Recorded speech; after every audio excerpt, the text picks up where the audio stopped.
Tu crois que le plus dur, c'est de se lancer, d'appuyer sur ce fameux bouton publier, de mettre ton projet dans le monde, de passer de l'intention à l'action. Mais non. Le plus dur, c'est ce qui vient après. Quand t'as cliqué, quand t'as partagé, quand c'est là, visible, fragile, vivant. Et que le monde continue de tourner. Tu te retrouves face à un vide. Pas un vide désagréable, un vide qui t'interroge, qui te met à nu. Est-ce que ça vaut le coup? Est-ce que ça touche? Est-ce que je continue?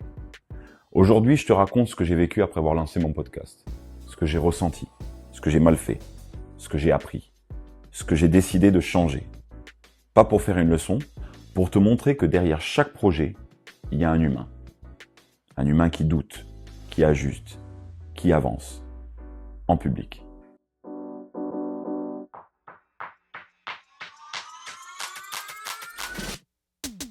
Dimanche 13 avril.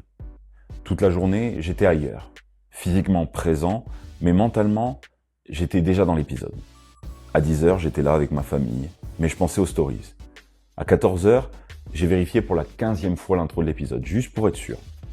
À 16h, j'ai refait un visuel, alors celui du matin était très bien. C'est fou cette manie qu'on a de fignoler, de retoucher, juste pour repousser le moment où il faudra cliquer.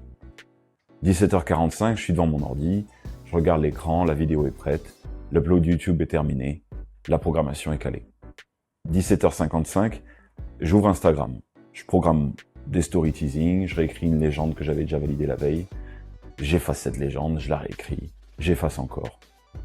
Je regarde l'heure, 17h58. Mon cœur bat comme s'il allait jouer une finale. Et pourtant, il n'y a pas de public, pas de coach, pas de contrat à la fin, juste moi. Et là, mon mental me sort une phrase. T'es sûr que t'es prêt à être vu? Vraiment vu? Parce que publier, c'est pas juste montrer une vidéo. C'est se montrer au moment où tu ne maîtrises plus rien. Tu t'exposes, brut. Tu passes du fantasme de lancer un podcast à la réalité. Je l'ai fait. Maintenant, il vit seul. 18h, je clique. Et là, le monde ne s'arrête pas. Il se passe rien. Aucune alerte, pas de gong, pas de sensation de délivrance. Juste ce truc étrange. Ok, c'est en ligne. Et maintenant? Je me lève, j'essaie de passer à autre chose, je regarde par la fenêtre, et à ce moment-là, je ressens un mélange étrange. De l'adrénaline, parce que je suis lancé, du vide, parce que j'ai plus rien à contrôler, et une énergie nouvelle, parce que maintenant, c'est réel. Ce projet existe, il est sorti de mon esprit, de mes carnets, de mes préparations, il est dans le monde. Et même s'il n'y a pas encore de retour, il s'est passé un truc que rien ne pourra m'enlever. J'ai cliqué, j'ai osé, j'ai franchi la ligne symbolique entre je veux faire et je fais. Et ça, c'est déjà une victoire. Le soir même, je suis retourné sur mon ordi, écran allumé, dashboard au chat devant les yeux. Je refresh, 3 écoutes. Je refresh encore, 5, 6. Puis, j'ouvre YouTube, 16 vues. Et là, sans même que je m'en rende compte, je commence à juger. T'as passé des semaines à préparer un podcast pour 16 vues? C'est fou, hein? On parle d'un projet que j'ai lancé pour reconnecter, pas pour performer. Et pourtant, mes vieux réflexes de sportif remontent. Le besoin de résultat, le réflexe de la comparaison, le mental qui veut mettre un chiffre sur une émotion.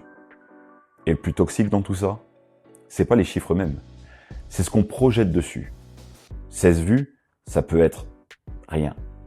Ou ça peut être 16 vraies personnes qui t'ont écouté jusqu'au bout, en silence. Et c'est là que j'ai compris. Le silence, c'est la plus grande épreuve pour un créateur. Pas le rejet, pas la critique, pas même l'échec, le silence. Parce qu'il n'y a rien à interpréter. Pas de feedback, pas de miroir, juste toi. Et si t'as pas une base solide, si t'es pas clair sur pourquoi tu fais ça, tu doutes. Tu veux effacer, tu veux refaire, tu veux abandonner. Mais à ce moment précis, j'ai reçu un message. Un message qui dit « J'ai pas écouté ton podcast comme on écoute une émission. Je l'ai reçu comme une lettre. Merci. » Silence. J'ai mis pause. J'ai juste laissé cette phrase tourner dans ma tête. je l'ai reçu comme une lettre. Et là, le soulagement. Parce que je venais d'avoir ma réponse. Ce que je fais, ce que je partage, ça touche. Pas tout le monde, mais les bonnes personnes. Et c'est ça, le vrai défi du début. Résister à la tentation de plaire à tout le monde et tenir bon jusqu'à ce que les bonnes personnes le trouvent. Le lendemain du lancement, j'ai pris un carnet. Pas pour faire joli, pas pour poster une story journaling vibes, juste pour poser ce que je ressentais. Et j'ai noté un mot en haut de la page. Écart. Parce que c'est ce que je vivais. L'écart entre l'idée et le réel. L'écart entre le fantasme de ce que ce projet allait être et ce qu'il était en train de me faire vivre. Et j'ai écrit, pendant un long moment, sans filtre, des trucs comme « Je suis fier d'avoir osé »,« Je suis vidé comme après un match sans victoire »,« J'ai l'impression d'être sur un radeau, au milieu d'un océan de contenu ». Et en relisant, j'ai compris un truc. Cette semaine m'a enseigné plus que 3 mois de préparation. Et elle m'a appris 3 choses essentielles. Leçon 1. Créer ne suffit pas. Il faut tenir. Lancer un projet, c'est pas juste poster une vidéo. C'est apprendre à vivre avec ce que tu as lancé. Tu te réveilles le lendemain et le truc est toujours là. Il faut répondre, analyser, adapter, planifier la suite. Et surtout, il faut pas fuir. Même quand tu as envie de t'effacer un peu, juste pour souffler. Sauf que t'as pas une équipe. T'as pas de monteur, pas de community manager, t'as toi. Et ton niveau d'énergie est ta seule ressource. 2. Le vrai défi, c'est de rester toi, même quand tu as tenté de jouer le jeu. J'ai eu ce moment. Lundi soir, je prépare une story Insta pour remercier les premiers retours. Et je commence à écrire un texte super léché, super growth content. Plein de phrases impactantes. Mais j'ai relu et je me suis dit, c'est pas moi ça. Je suis pas là pour convaincre. Je suis là pour connecter. Alors j'ai tout effacé. J'ai fait une capture d'écran d'un message et j'ai dit « Ce genre de message, ça me donne envie de continuer. Merci. On construit ce projet ensemble. » Et c'est ce post-là qui a eu le plus de réponses. Leçon 3. On sous-estime toujours la charge mentale d'un projet de cœur. Parce qu'un projet comme ça, c'est pas un job. C'est toi. C'est ton identité que tu mets sur la table. Et du coup, chaque bug devient personnel. Chaque vue en moins devient une remise en question. Chaque silence devient un poids. Et en même temps, c'est ça qui rend le truc vivant. Parce que t'es pas en train de faire un contenu. T'es en train de poser un morceau de toi. Et ça demande du courage. Et aussi, pas mal de douceur envers toi-même. J'ai fini cette semaine fatigué. Pas physiquement, mais intérieurement. Parce que j'ai porté, ressenti, assumé, adapté, appris. Et j'ai pas toujours su comment respirer au milieu de tout ça. Mais tu sais quoi? C'est exactement ce que je voulais vivre. Parce que j'ai pas lancé Pure Exchange pour que ce soit simple. J'ai lancé ce podcast pour que ce soit vrai. Hier matin, je suis à table, mon thé refroidi à côté de moi. Je suis devant mon carnet ouvert et j'écris ce titre. Ce que je ne referai pas. Pas par échec, pas par frustration, mais parce que si je veux durer, je dois apprendre à m'écouter plus vite. Je veux pas créer un projet magnifique et finir vidé au bout de 3 épisodes.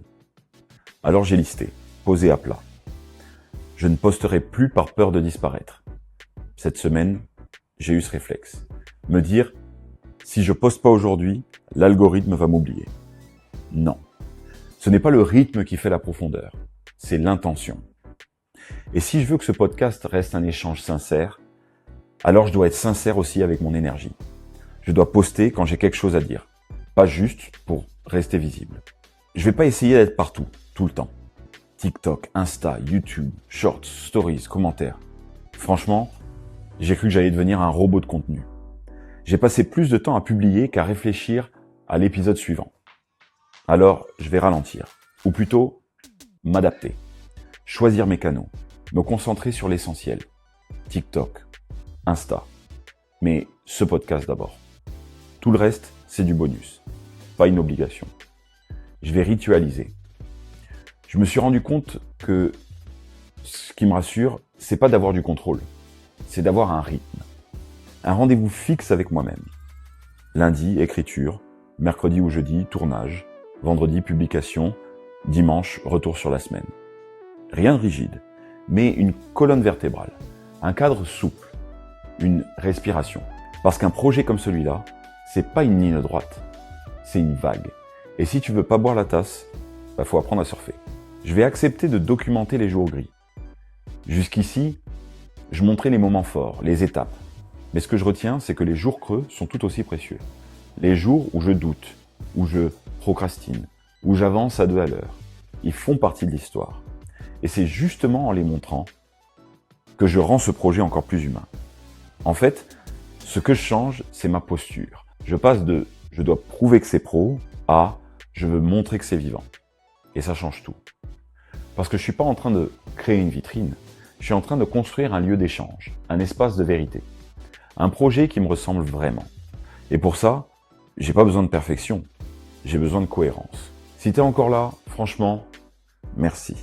Merci d'avoir pris ce temps. Merci d'avoir écouté, regardé, ressenti.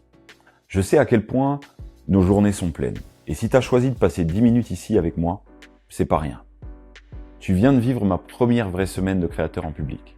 Pas la version highlight, pas la vitrine, mais ce qu'il y a vraiment derrière un lancement.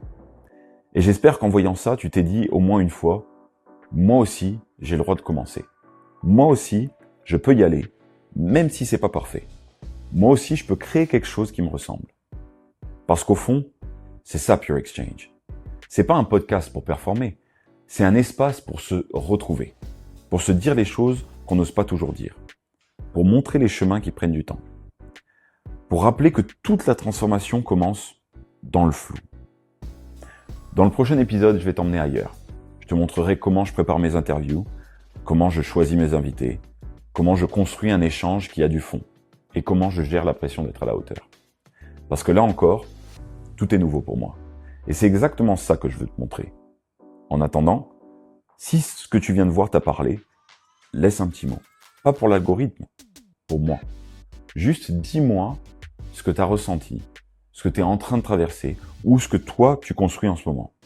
Et si t'as pas les mots, un emoji, un merci, un je suis là, ça suffit. On crée un espace ici, pas une performance. Et si tu as envie de suivre le reste, tu peux t'abonner. Ou juste revenir quand tu sens que tu en as besoin. En tout cas, moi, je serai là.